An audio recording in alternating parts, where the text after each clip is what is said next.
Dans cette vidéo, je vais vous montrer comment partir la ligne de mesure, la ligne de calcul pour pouvoir réaliser les contreventements. Les contreventements, la première portion, c'est de venir calculer la dimension de notre ligne de mesure. Donc, je vais vous montrer comment réaliser ce calcul-là.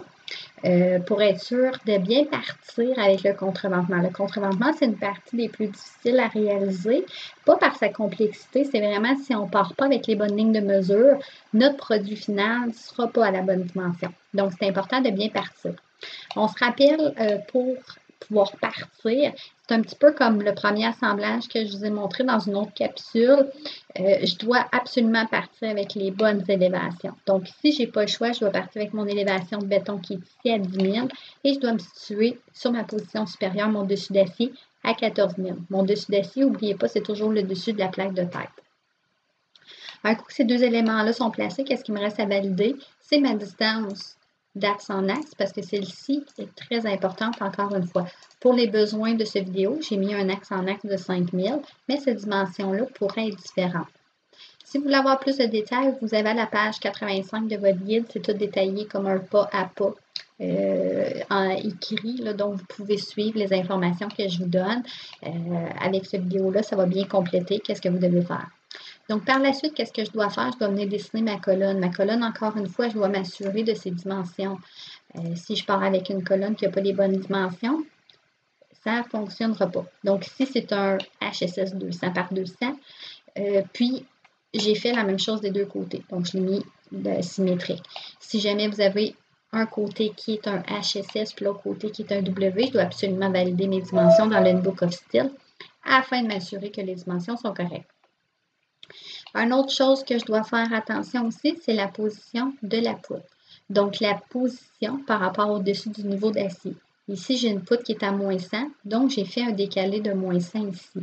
Si ma poutre n'est pas moins 100 et du même niveau, j'aurais retrouvé ici ma poutre égale à mon dessus d'acier à 14 000. Donc, c'est un détail à faire attention. L'autre élément à venir valider, c'est la dimension aussi de la poutre. Donc, ici, j'ai un W250. Je me retrouve avec 258 dans le Book of Steel. Donc, c'est celui-là que je vais prendre.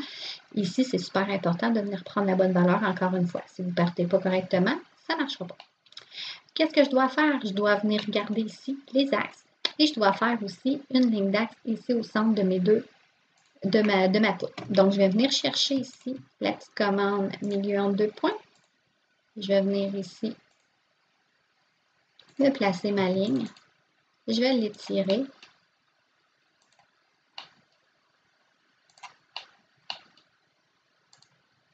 Comme celle-ci.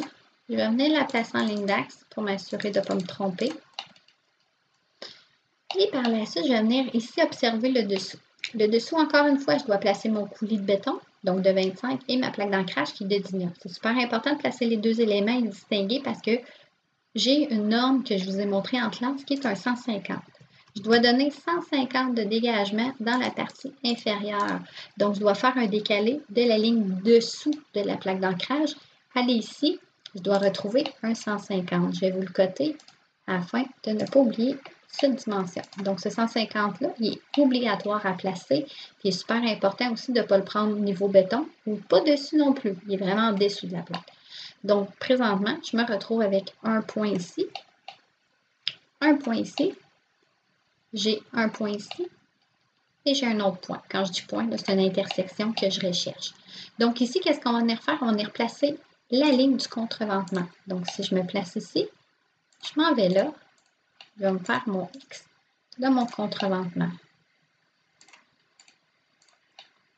Donc, je me retrouve avec mes deux X. Maintenant, qu'est-ce que je dois venir valider? C'est la longueur de ces X-là. Donc, je vais venir mesurer le X et je me retrouve à 6158,83. Donc, 6158,83, c'est la valeur que vous allez partir qui est votre longueur de coupe. Votre longueur de vérification de coupe, je devrais dire. Donc, à partir de cette longueur-là, vous devez la montrer à votre enseignant ou votre enseignante afin qu'elle valide cette longueur-là. Quand cette longueur-là est validée entre l'enseignant et vous, vous pouvez commencer à poursuivre votre travail que vous allez retrouver à la page 87 de votre guide. Vous allez pouvoir continuer à placer vos éléments.